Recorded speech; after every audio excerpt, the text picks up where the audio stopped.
Good morning, everyone. It's a great pleasure to join this conference hosted by Chile with representatives from the Ministry of Finance, EY Chile, Bloomberg, and many others from the financial sector across the region, listening in from Santiago to Mexico City. Many challenges are facing us all, as well as the tragic health impacts the COVID-19 pandemic is taking a heavy toll on all economies. Business and finance are key for recovery and in supporting a green and resilient recovery.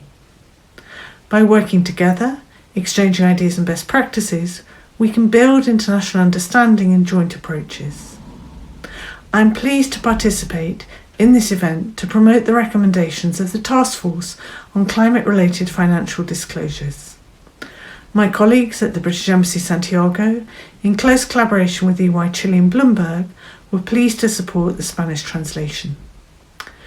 This event, hosted by Chile, shows continued climate leadership from businesses and non-state actors following the Finance Day held at COP25.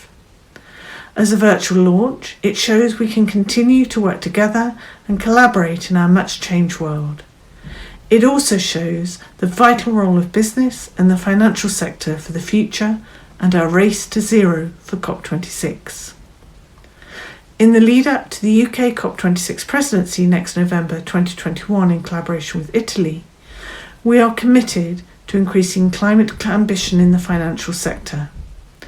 In this regard, we will uphold the Paris Agreement and the 2030 Agenda for Sustainable Development as crucial for driving climate action and guiding the recovery from the COVID-19 crisis. We will also use our COP26 presidency to help make the global financial system fit for a greener future by ensuring financial institutions and markets integrate climate-related risks in financial decision-making now and in the future. Action from the whole economy is essential to transition to a greener future and achieve net zero targets. For the financial sector, this means every company, bank, insurer, investor needs to change the way they operate. The reporting framework of the TCFD plays a key role in the low-carbon reform of companies. Disclosure of climate-related information by companies helps shift investment to low-carbon economies, helps assessment of climate-related risks, and helps drive a green recovery. The release of the TCFD recommendations in Spanish language is a great milestone on the path to greening financial systems across countries in Latin America, the Caribbean, as well as in Spain. From hurricanes to receding glaciers, rising sea levels to droughts, we've all been witness to the devastating impacts of climate change across many countries in Latin America and the Caribbean. To strive towards resilient, net zero economies, international investors need to understand how these extreme weather events affect business models and the associated financial impact.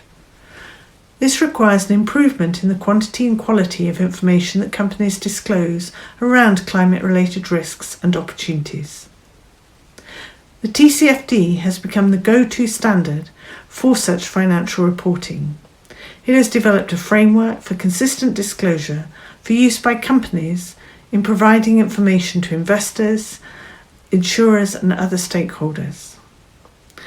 In the UK, the government's Green Finance Strategy, we set the requirement that all UK-listed companies and large asset owners would disclose in line with the TCFD's recommendations by 2022.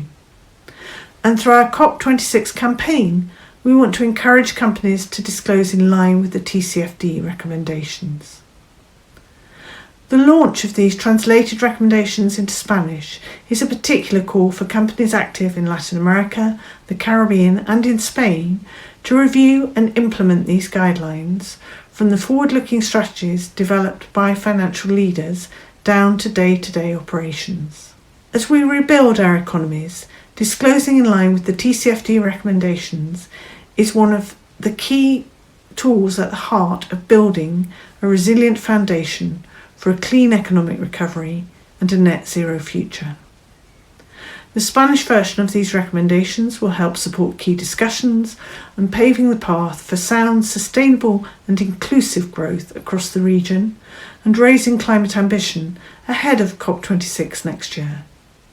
I hope they will help all of us in building back better and building a better future for all.